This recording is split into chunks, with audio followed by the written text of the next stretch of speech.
Hey guys, एक नई video के साथ में आप सभी का इस चैनल में स्वागत है। तो गाइस, आज हम लोग बात करने वाले हैं जो एनपीएस फॉर्म है, एचआरएमएस है और जो अटेस्टेशन फॉर्म है उसको कैसे फिल करना है। तो वीडियो थोड़ा सा लंबा होगा बट वीडियो में बने रहिएगा, आप लोग को पूरा पता चल जाए कैसे कैसे फिल करना है। और अगर आप लोग घर से भर के ले जाइएगा तो आपको वहाँ ज़्यादा वेट नहीं करना पड़ेगा और जल्दी काम हो जाएगा। तो पूरा वीडियो ध्यान से देखिएगा। तो चलिए चलते हैं कैसे फॉर्म फिलअप करना है, क्या क्या फिलअप करना है। तो चलिए आप लोग को दिखाते हैं कि फॉर्म कैसे फिल करना है। तो सबसे पहले यहाँ जो फॉर्म है वो एनपीएस का है, तो देखते हैं कि क्या क्या फिल करना है। तो सबसे पहले यहाँ ऊपर में दिखाई दे रहा है प्रिंट माय प्राण इन हिंदी, PRAN इन हिंदी लिखा हुआ है। तो इसमें आपको नो में टिक करना है। उसके बाद में यहाँ पे लिखा होगा सिलेक्ट योर कैटेगरी, तो यहाँ पे आपको सेंट्रल गवर्नमेंट में टिक करना है, ठीक है। उसके बाद में आप नीचे आ जाइएगा तो यहाँ पे दिया हुआ है, तो यहाँ आपको श्री में टिक करना है। अगर मेल है तो श्री में, और फीमेल है तो फीमेल का नहीं पता कुमारी होगा या श्रीमती होगा, बट यहाँ पे अगर मेल है तो श्री में। उसके बाद में यहाँ पे आपका नाम लिखना है, नाम भी लिखना है। तो आपको यहाँ पे फर्स्ट नेम दिया हुआ है, फिर मिडिल नेम दिया हुआ है और यहाँ पे लास्ट नेम दिया है। यानी कि अगर आपका 3 नेम है, फर्स्ट मिडिल और लास्ट, तो आपको अलग अलग करके फिल करना होगा। फिर उसी टाइप से फादर का नाम, नीचे में फादर का नाम लिखा हुआ है, तो फादर का नाम फिल करना, तो उसमें भी फर्स्ट नेम, मिडिल नेम और लास्ट नेम लिखा हुआ है। फिर मदर का नाम है, उसमें भी आपको क्या करना है, अगर अलग अलग नाम है तो उसमें फर्स्ट मिडिल और लास्ट भरना है। उसके बाद आप नीचे आ जाइएगा तो यहाँ लिखा हुआ है कि आइदर फादर्स और mother's name is mandatory, select the name to appear on the PRAN card. तो आप यहाँ पे जिसका भी नाम को आप शो कराना चाहते हैं प्राण कार्ड में, तो उसमें किसी एक मदर या फिर फादर के नेम में टिक कर दीजिएगा, ठीक है। तो यहाँ पे जनरली फादर में टिक करते हैं कि फादर का ही नाम वहाँ पे शो करे। उसके बाद यहाँ पे डेट ऑफ बर्थ है, DDMMYY करके लिखा हुआ, तो आप यहाँ फिल कर दीजिएगा अपना डेट ऑफ बर्थ। फिर यहाँ पे लिखा हुआ प्लेस ऑफ बर्थ, आपका कहाँ पे बर्थ हुआ था उसको लिखना है यहाँ पे इसमें। उसके बाद में फिर से यहाँ लिखा हुआ कंट्री ऑफ बर्थ, किस कंट्री में हुआ वो आपको यहाँ लिखना है। उसके बाद अगर नीचे आ जाते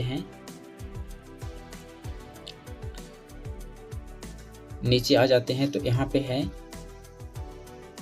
जेंडर, आपको जेंडर चूज करना है। फिर इधर राइट साइड में आपको नेशनलिटी है, तो यहाँ पे आपको इंडियन चूज करना है, ठीक है। यहाँ पे आपका मेल फीमेल जो भी हो जाएगा। फिर यहाँ पे मैरिटल स्टेटस है, अनमैरिड मैरिड जो भी आप यहाँ पे चूज कर लीजिएगा। उसके बाद में यहाँ पे आता है पैन कार्ड नंबर, यहाँ पे जो स्पेस दिया हुआ है यहाँ पे आपको पैन कार्ड नंबर फिल करना है। उसके बाद फिर यहाँ पे लिखा हुआ है कि इनकम रेंज, आपका इनकम रेंज कितना होगा, ठीक है। तो जो जिसका भी ग्रुप डी है उसका 1 लाख to 5 लाख होगा, तो आपको यहाँ पे टिक करना है। उसके बाद में फिर नीचे आ जाइएगा तो आपको यहाँ पे प्रूफ ऑफ आइडेंटिटी मांग रहा है, ठीक है। अगर आपके पास पैन कार्ड, यहाँ पे पैन कार्ड है, अगर आप पैन कार्ड ऊपर में नहीं है तो ही आप यहाँ पे कोई चीज़ एक सिलेक्ट कीजिएगा। अदरवाइज अगर आप ऊपर में पैन कार्ड नंबर दे चुके हैं तो इसको भरने का कोई भी ज़रूरत नहीं है। बट यहाँ पे एक चीज़ आपको फिल करना होगा, और वो फिल करना होगा कि यहाँ पे लिखा हुआ है प्रूफ ऑफ, यहाँ पे आधार कार्ड लिखा हुआ है। यहाँ पे जो है आपका लास्ट का 4 डिजिट को सिर्फ फिल करना है। यहाँ पे लिखा हुआ है कि प्रोवाइड लास्ट 4 डिजिट रिडैक्ट और black out first 8 digit of the Aadhaar card on submitted copy. तो लास्ट का जो 4 डिजिट है उसको आपको यहाँ फिल करना है। उसके बाद नीचे आ जाइएगा तो यहाँ पे आपको फुल एड्रेस फिल करना है, लाइन 1 लाइन 2 डिस्ट्रिक्ट कंट्री ऐसा फिल करना है, यूटी सब दिया हुआ है, पिन कोड सब वगैरह दिया हुआ है, तो आपको फुल एड्रेस यहाँ फिल करना है। उसके बाद फिर आप नीचे आ जाइएगा तो आपको यहाँ पे कॉन्टैक्ट डिटेल दिया हुआ है, आपका नंबर, जो नंबर आप फॉर्म फिल करते समय दिए थे वही नंबर, और जो ईमेल आईडी है वही ईमेल आईडी आपको यहाँ पे फिल करना है। उसके बाद में आप यहाँ पे आ जाइएगा, फिर आपका बैंक डिटेल मांगता है कि आपका किस बैंक का अकाउंट है, उसका अकाउंट टाइप बताना है, सेविंग है करेंट है। फिर अकाउंट नंबर, यहाँ पे आपका अकाउंट नंबर हो जाएगा। उसके बाद में यहाँ पे तो जनरली सेविंग ही रहता तो सेविंग हो जाएगा। और यहाँ पे बैंक नेम, जो भी बैंक है उसका नाम क्या है तो बैंक का नाम यहाँ को फिल करना है, और IFSC कोड यहाँ पे आपको फिल करना है। इतना होने के बाद में फिर आपको यहाँ पे आता है नॉमिनेशन डिटेल, तो आप जिसका भी नाम वहाँ पे नॉमिनेशन में देना चाहते हैं वो आप यहाँ लिख दीजिएगा, उनका नॉमिनी का नेम यहाँ पर भी लिखा हुआ फर्स्ट मिडिल और लास्ट नेम, तो आप उसी टाइप से भी लिख दीजिएगा। अगर किसी का नाम में जो मतलब 3 ये होता है तो आपको फर्स्ट नेम, मिडिल नेम और यहाँ पे फिर लास्ट नेम ऐसे करके आपको फिल करना है। उसके बाद आपको बताना है उसके साथ में रिलेशन क्या है, जो भी आपका रिलेशन होगा वहाँ लिखना होगा। और यहाँ पे उसका एज और डेट ऑफ बर्थ, ये ज़रूरी नहीं है बट यहाँ पे एज लिख दीजिए कितना एज है। अगर डेट ऑफ बर्थ पता होगा तो फिर आप यहाँ पे डाल दीजिएगा। उसके बाद फिर नीचे आते हैं तो यहाँ पे लिखा हुआ है selection of pension fund PF करके लिखा हुआ है, तो इसमें आपको ऊपर वाला जो है इसमें टिक करना है। Default option 3 pension fund SBI, UTI, LIC and default government scheme, तो आपको ऊपर वाला टिक कर देना है। उसके बाद फिर आप नीचे यहाँ पे तो कुछ नहीं फिल करना है, ये जो आपको इस कॉलम दिखाई दे रहा है कुछ नहीं फिल करना है। अगर आप नीचे लग कीजिएगा तो ही आपको यहाँ से किसी एक को सिलेक्ट करना होगा, तो हम लोग ऊपर वाला चूज करना है, तो नीचे यहाँ पे किसी भी चीज़ को सिलेक्ट नहीं करना है। फिर आप नीचे आ जाइएगा, ये सेकेंड पेज आ गया। फिर अगर सेकेंड पेज में आपको देखना है तो सेकेंड पेज में क्या क्या फिल करना है चलिए देखते हैं। तो सेकेंड पेज में आपको जो 9 नंबर दिखाई दे रहा है, 9 नंबर में सिर्फ आपको ऊपर वाला टिक करना है यहाँ पे, और इसमें नो कर देना है, ऊपर वाला टिक करना है। उसके बाद यहाँ पे नो कर देना है। अब यहाँ पे जो डिटेल भरना है, यहाँ ज़्यादा कुछ भरना नहीं, बट यहाँ पे आपको थोड़ा भरना होगा कंट्री और कंट्रीज ऑफ टैक्स रेसिडेंसी, तो आपको ऊपर में अपना मतलब कंट्री का नाम लिखना है। उसके बाद यहाँ आपको एड्रेस दे देना है, टाउन या विलेज जो भी वो दे देना है, स्टेट दे देना है, और यहाँ पे पोस्ट डेट जो पिन कोड होता है वो दे देना है। और यहाँ पे एक और लिखा हुआ है यहाँ पे टैक्स आइडेंटिफिकेशन नंबर, तो आपको यहाँ पे पैन नंबर भरना है। यहाँ पे जो लिखा हुआ टैक्स आइडेंटिफिकेशन नंबर, यहाँ पे आपको पैन नंबर भरना है। उसके बाद में आप फिर नीचे आ जाइएगा, तो नीचे कुछ भरना नहीं है, बट आपको यहाँ पे आपको सिग्नेचर कर देना है अपना। उसके बाद यहाँ पे और एक बार नीचे आइएगा थोड़ा सा, तो नीचे आपको भी दिखाई देगा यहाँ पे और एक सिग्नेचर करना है, यहाँ पर भी आपको सिग्नेचर करना है। उसके बाद में आप जिस डेट का आपको ज्वाइनिंग होगा उस डेट को यहाँ पे फिल कर दीजिए, किस डेट को आपको हो रहा है, और प्लेस लिख देना। अगर आसनसोल है तो आसनसोल, और कोई दूसरा डिवीज़न है तो वहाँ का आपको यहाँ पे फिल कर देना है। उसके बाद यहाँ तो हो गया। अब बस जो एनपीएस फॉर्म है आपको सिर्फ इतना ही फिल करना है, और इसके अलावा यहाँ कुछ भी फिल नहीं करना है, बस इतना ही फिल करना था। उसके बाद यहाँ तो सिर्फ इंस्ट्रक्शन दिया हुआ, जो एनपीएस का पेज नंबर 3 है उसमें इंस्ट्रक्शन दिया हुआ है, तो यहाँ कुछ नहीं करना है। और 4th जो पेज है उसमें भी आपको कुछ फिल नहीं करना है, तो बस इतना ही सब फिल करना है। उसको कैसे फिल करते हैं, तो सबसे पहले यहाँ पे आपको फिल करना है, ऊपर में तो कुछ नहीं फिल करना है, बट सेकेंड में फिल करना है एम्प्लॉय नेम, जो एम्प्लॉय में जो भी है उनका अपना नाम फिल करना है। फिर थर्ड में लिखा हुआ कि एम्प्लॉय नेम एज इन आधार, आधार में जो भी नाम है उसी को फिल करना है यहाँ पे। उसके बाद में आपको यहाँ पे आधार नंबर फिल करना है, और आपका नाम है तो यहाँ पे फिर लिखा हुआ कि फर्स्ट नेम, मिडिल नेम और लास्ट नेम, आपको उसी हिसाब से फिल करना है। अगर नाम में 2 ही ये है तो आपको यहाँ पे फर्स्ट में और लास्ट में भरना है, और 3 है तो फर्स्ट, मिडिल और थर्ड मतलब लास्ट, ऐसे करके आपको फिल करना है। उसके बाद आपको 8 नंबर में दिया हुआ है कि एम्प्लॉय इन हिंदी, आपको फिर यहाँ पे इस कॉलम में आपका जो भी नाम उसको हिंदी में फिल करना है। उसे 9 नंबर में कुछ नहीं फिल करना है। उसके बाद आप अगर नीचे आ जाइएगा तो नीचे में आपको यहाँ पे लिखा हुआ है कंट्री ऑफ बर्थ, जिस कंट्री में आपका बर्थ हुआ तो वो लिखना है, फिल करना है। डेट ऑफ बर्थ फिल करना है, कितना आपका डेट ऑफ बर्थ है। उसके बाद में यहाँ पे बर्थ प्लेस दे दिया है, यहाँ पे जेंडर दिया हुआ है, मेल फीमेल जो भी है उसको सिलेक्ट करना है।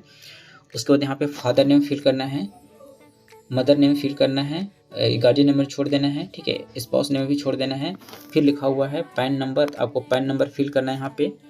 और यहाँ ब्लड ग्रुप है, तो ब्लड ग्रुप तो पता नहीं वो टेबल पे डिपेंड कर रहा था, किसी का मतलब पूछ भी रहा था और किसी नहीं भी पूछ रहा था, तो कोशिश कीजिएगा अगर आपके पास होगा ब्लड ग्रुप तो फिल कर लीजिएगा ब्लड ग्रुप। और उसके बाद में यहाँ पे फिर और कुछ नहीं फिल करना है। उसके बाद थोड़ा सा आप नीचे आ जाइएगा, तो नीचे यहाँ पे है, यहाँ पे रिलीजन लिखा हुआ है, क्या है रिलीजन वो। उसके बाद कम्युनिटी, कौन सा community, OBC, general, UR, OBC, ST, SC जो भी है उसको आपको फिल करना है यहाँ पे। तो आपको यहाँ पे अपना कास्ट लिखना है 3 नंबर में। फिर 4 नंबर में आप जो आइडेंटिफिकेशन मार्क दिए थे फॉर्म फिलअप करते समय, या फिर जब आपका डीबी हुआ था तो वहाँ पे जो पूछा गया था आपको उसी को फिल करना है, नहीं तो फिर यहाँ पे दिक्कत हो सकता है, फिर आपको दोबारा फॉर्म भरने के लिए बोला जाएगा।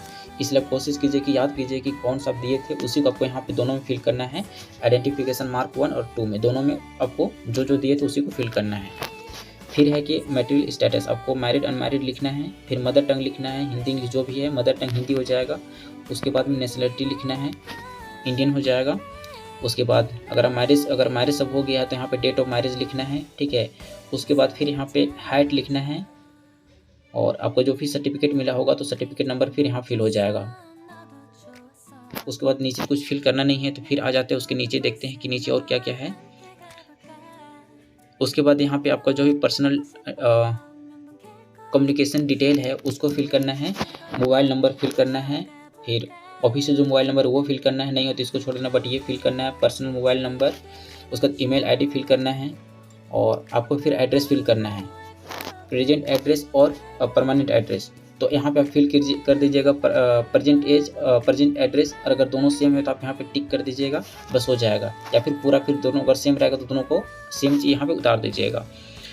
उसके बाद फिर से नीचे तो पहला पेज हो गया, और इसमें कुछ भरना नहीं है, बस यहाँ पे अपना जो भी डिटेल वगैरह था, कम्युनिकेशन डिटेल, उसको सिर्फ फिल कर देना। ये सब में लिखा हुआ address line 1, address line 2, pin code, district, state, city, ये सब लिखा हुआ है। उसके बाद आते हैं नेक्स्ट पेज में। ये पहला पेज हो गया था। सेकेंड पेज में कुछ नहीं फिल करना है, बस आपको यहाँ पे फिल करना है। यहाँ पे आपका एक रिसेंट जो फोटो है उसको यहाँ पे आपका जो फोटो है उसको कर देना है। और अगर आपका मैरिज हो चुका है तो जो भी आपके मतलब फैमिली है उनका फ़ोटो यहाँ पे चिपकाना है, और उनका फिर ऊपर में पूरा डिटेल आपको देना है ये सब में, कि जैसे कि वहाँ पे अगर आप अलग अलग फ़ोटो चिपका है तो उनका पूरा डिटेल भरना है, उनका नेम क्या है, उनका सारा कुछ यहाँ पे डिटेल भरना है, रिलेशन क्या, वो सब आपको यहाँ पे फिल करना है। उसके बाद यहाँ पे सिर्फ कुछ नहीं करना है, अगर जिनका जो अनमैरिड है उनको तो सिर्फ कुछ नहीं करना है, सिर्फ यहाँ पे अपना जो फ़ोटो है यहाँ पे वो कर देना है, अदरवाइज फिर यहाँ पे कुछ नहीं करना है। फिर आते हैं थर्ड पेज में।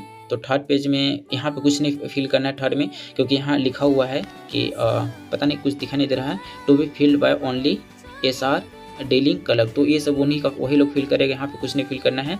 उसके बाद नीचे आते हैं, तो नीचे जो फोर्थ पेज में है आपको यहाँ पे फिल करना होगा, यहाँ पे फिल करना होगा। यहाँ पे जो फोर्थ पेज में है यहाँ पे आपको अपना नाम फिल करना है, और यहाँ पे तो एम्प्लॉय PF नंबर ये नहीं कुछ फिल करना है। उसके बाद यहाँ पे डेट देना, जिस डेट को आप ज्वाइनिंग होगा उस डेट को यहाँ डाल दीजिएगा, और यहाँ पे अपना सिग्नेचर कर दीजिएगा, यहाँ पे अपना सिग्नेचर कर दीजिएगा। बस इतना ही आपका करना है। तो HRMS भी हो गया और आपका NPS भी हो गया। अब देखते हैं कि जो अटेस्टेशन फॉर्म है उसको कैसे फिल करना है। तो चलिए देखते हैं कि अटेस्टेशन फॉर्म में कैसे फिल करते हैं। यहाँ पे अटेस्टेशन फॉर्म में आपको पहला दिखाई दे रहा है इंट्रोडक्शन, तो आपको यहाँ पे फिल करना है। तो यहाँ पे क्या क्या फिल करना है वो मैं बता दे रहा हूँ। यहाँ पे आपका नेम फिल करना है, उसके बाद यहाँ पे आपको फादर नेम फिल करना है, और यहाँ पे रोल नंबर, जो आपका रोल नंबर था वो रोल नंबर फिल करना है यहाँ पे। और ये नोटिस नंबर है तो CN 2019 CN जो RRC CN करके था 01/2019 वो फिल करना है यहाँ पे। और यहाँ पे लिखना है आपको जिस जोन से है, डैट मीन्स जो कोलकाता होगा, RRC कोलकाता, वो आपको यहाँ फिल करना है। यहाँ पे जिस जोन से आप होंगे उस जोन से आपको यहाँ पे फिल करना होगा, और यहाँ पे कौन सा आपको पोस्ट मिला है पोस्ट को फिल करना है। उसके बाद नीचे आते हैं, तो यहाँ पे आपको सिग्नेचर करना है। यहाँ पे सिग्नेचर और डेट के साथ में सिग्नेचर करना है। और यहाँ पे आपको लिखना है एनीवेयर एनी टाइम, यहाँ पे लिखना है कि एनीवेयर, और यहाँ पे एनी टाइम हो जाएगा। तो यहाँ पे हो जाएगा एनी टाइम और यहाँ पे एनीवेयर। उसके बाद नीचे आइएगा, तो अगर आप किसी एग्ज़ाम के लिए अभी फॉर्म अप्लाई किए हैं, कोई भी गवर्नमेंट या फिर जो स्टेट गवर्नमेंट है या किसी भी एग्ज़ाम के लिए अगर आप फॉर्म अप्लाई किए तो आप यहाँ पे लिखना होगा कि हम किस चीज़ के लिए अप्लाई किए हैं। और यहाँ पे आपका अगर आप सिलेक्ट हुए किसी भी एग्ज़ाम के लिए कि कभी अगर गवर्नमेंट सर्विस में किए हैं या फिर कभी आपको सिलेक्शन किसी में हुआ, तो आपको यहाँ फिल करना होगा कि आपको किस चीज़ में सिलेक्शन हुआ है, फिर किस गवर्नमेंट सर्विस या फिर स्टेट गवर्नमेंट में आप वहाँ पे सर्विस दे चुके हैं, तो आपको यहाँ फिल करना होगा। उसके बाद में आपको जो यहाँ पे दिख रहा है, यहाँ पे लिखा please write above paragraph in the space given below in your on running handwriting. तो जो भी आपको यहाँ पे पूरा दिया हुआ था, यहाँ पे जो भी आपका पैराग्राफ दिया हुआ है ये पूरा, ये वाला यहाँ से लेके यहाँ तक पूरा आपको यहाँ पे जैसे लिखा हुआ है इसे आपको यहाँ पे उतार देना है। फिर आते हैं नीचे, तो यहाँ पे लिखा हुआ कि I have acquired following higher qualification after applying this job. तो जिसमें आप अप्लाई किए थे इस फॉर्म को, उसके बाद में अगर कोई हायर क्वालिफिकेशन अगर आप लोग एक्वायर किए हैं तो वो आपको यहाँ फिल करना होगा कि आप कौन सा हायर एजुकेशन यहाँ पे एक्वायर किए हैं। उसके बाद में यहाँ पे आपका सिग्नेचर हो जाएगा। और यहाँ पे अगर आप कोई चीज़ इंटरेस्ट लेना, किसी चीज़ में इंटरेस्ट है, एक्टिविटी में पार्टिसिपेट करना चाहते हैं तो यहाँ पे फिल कर सकते हैं, अदरवाइज यहाँ पे NA कर सकते हैं। उसके बाद नीचे आते हैं,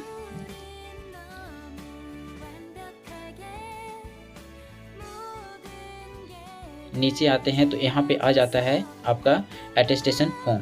तो यहाँ पे क्या करना है, आपको फ़ोटो चिपकाना है अपना। उसके बाद में यहाँ पे आपको नाम लिखने के लिए स्पेस दिया हुआ है, तो तो यहाँ पे देखिए, यहाँ पे थोड़ा सा ध्यान दीजिए क्योंकि यहाँ पे उल्टा लिखा हुआ है, पहले सरनेम लिखा हो फिर बाद में नेम लिखा हुआ है। तो आपका जो भी नेम होगा वो ऊपर लिखिएगा और उसके बाद फिर यहाँ पे सरनेम, जैसे कि मेरा नाम उमेश है तो पहले मैं यहाँ उमेश लिखूँगा और फिर यहाँ कुमार लिखूँगा, तो ये चीज़ ध्यान दीजिएगा। उसके बाद नीचे आपका एड्रेस दिया हुआ है, प्रेजेंट एड्रेस और होम एड्रेस। तो आपका जो भी एड्रेस को दोनों सेम होगा तो दोनों में आपका सेम एड्रेस यहाँ पे फिल हो जाएगा। उसके बाद फिर यहाँ पे if original resident of Pakistan, तो यहाँ एनी हो जाएगा, यहाँ कुछ नहीं भरना है।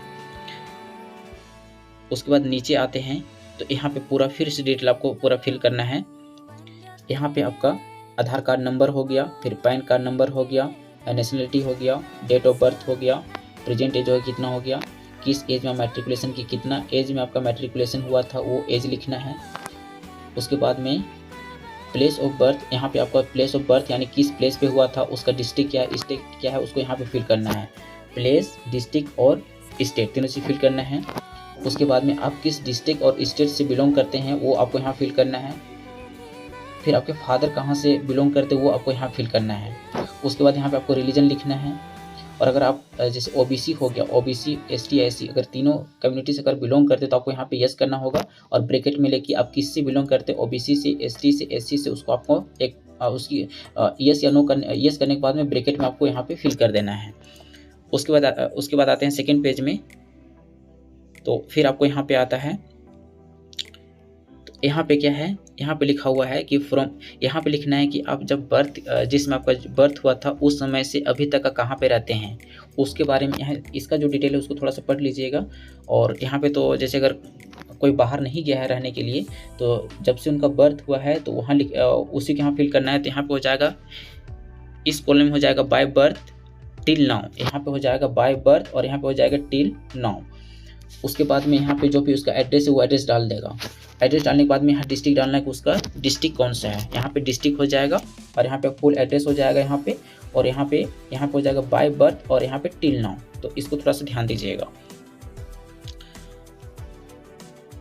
उसके बाद थोड़ा सा नीचे आते हैं तो यहाँ पे आपका जो फादर या मदर है उनका पूरा डिटेल भरना है। तो उनका फुल नेम यहाँ पे फिल करना है फादर का, फिर उनका नेशनलिटी कौन सा कंट्री है और प्लेस ऑफ किस प्लेस में उनका बर्थ हुआ। तो यहाँ पे ध्यान दीजिए क्योंकि यहाँ पे पापा और मम्मी का तो बहुत सारे ऐसे होते हैं जिनका पापा और मम्मी का बर्थ अलग अलग होता है। तो यहाँ पे ध्यान दीजिएगा कि बर्थ ऑफ प्लेस दिया हुआ है तो पापा का और मम्मी का जहाँ पे उनका बर्थ हुआ वो लिखना है यहाँ पे। फिर लिखना है कि उनका ऑक्यूपेशन क्या है, दोनों का, मम्मी का फादर का ऑक्यूपेशन क्या है वो लिखना है। उसके बाद यहाँ पे उनका प्रेजेंट एड्रेस फिल करना है। यहाँ पे तो प्रेजेंट एड्रेस और यहाँ पे परमानेंट एड्रेस दोनों का क्या हो जाएगा, सेम हो जाएगा। तो यहाँ पे अगर अलग अलग है तो फिर आपको अलग अलग फिल करना होगा। यहाँ पे परमानेंट एड्रेस हो जाएगा और यहाँ पे प्रेजेंट एड्रेस, जैसे कि कोई जॉब करते हैं तो वो अलग जगह पे रह के करते हैं तो वो फिर उनका एड्रेस जो प्रेजेंट एड्रेस है वो अलग हो जाएगा और परमानेंट एड्रेस अलग हो जाएगा। तो यहाँ थोड़ा सा ध्यान दीजिएगा। उसके बाद नीचे आते हैं तो फिर यहाँ पे आपका जो है वो एन हो जाएगा, यहाँ पे कुछ नहीं होगा, यहाँ पे एन हो जाएगा, ठीक है। उसके बाद में आप नीचे आते हैं तो यहाँ पे आपको लिखना है कि educational qualification showing places of education with year in school and college since 15 year, यानी 15 ईयर के बाद में जो भी आपका स्कूल या स्कूलिंग या फिर जो कॉलेज हुआ है उसको लिखना है। तो यहाँ पे लिखिएगा, आपका स्कूल का नाम लिखिएगा और उनका एड्रेस लिख दीजिएगा। उसके बाद वहाँ पे कब एंट्री किए थे, कब आपका एंट्री हुआ था वो लिखना है। वहाँ से कब आप लीव लिया, कब वहाँ सब छोड़े वो लिखना है।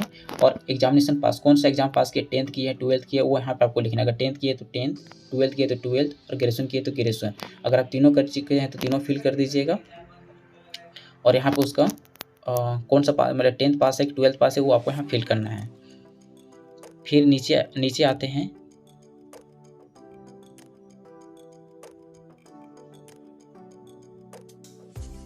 तो यहाँ पे लिखना है आपको, यहाँ पे लिखे आर यू होल्डिंग और any time appointment under central government.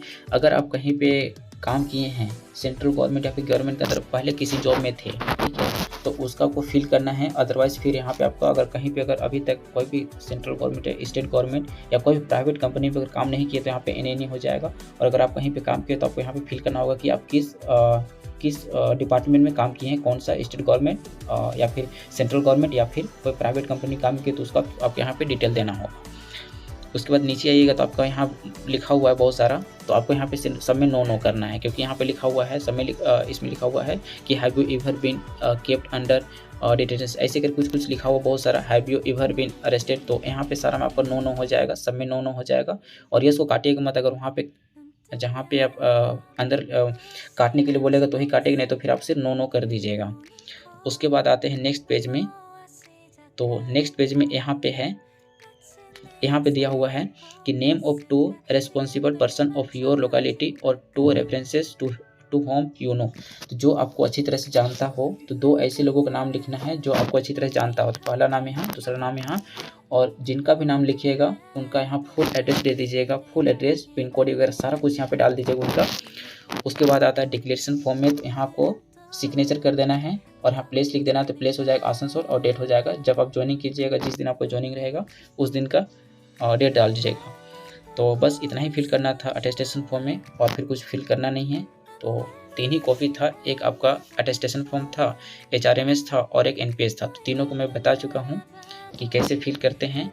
तो कोशिश कीजिएगा आप घर से फिल करके ले जाइएगा, तो वहाँ पे आपको ज़्यादा वेट नहीं करना पड़ेगा, ज़्यादा टाइम नहीं लगेगा, नहीं तो फिर अंदर में आपको काफ़ी वेट करना पड़ेगा। और अंदर में गाइस वीडियो अच्छा लगे तो चैनल को सब्सक्राइब और शेयर कर दीजिएगा, ताकि सबको पता चल जाए कि कैसे कैसे फॉर्म फिलअप करना है। तो जितना हो सके आप लोग शेयर कर दीजिएगा।